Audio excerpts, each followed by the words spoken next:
யார் பாக்கியசாலி?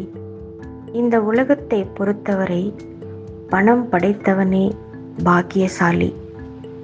ஏனென்றால் உலகத்தின் பார்வையில் பணம் ஒன்றுதான் சர்வத்தையும் படைக்க முடியும் என்று நினைக்கிறார்கள்.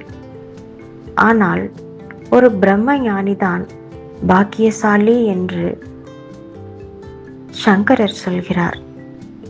பிரம்ம ஞான வெளியில் காற்றாய் கலந்தவனே பாக்கியசாலி. தனது உடல், மனம், சூழ்ந்துள்ள உலகம் யாவும் தனது சிருஷ்டியே என்று கண்டுகொண்டதனால் பாக்கியசாலிக்கு ஆகாயமே கூரை, காற்றே ஆடை, நீரே ஆகாரம், நிலமே வீடு. இவனென்றோ பாக்கியசாலி. சுவாமி சங்கரானந்தாவின் யதி பஞ்சகம் நூலின் முடிவுரையிலிருந்து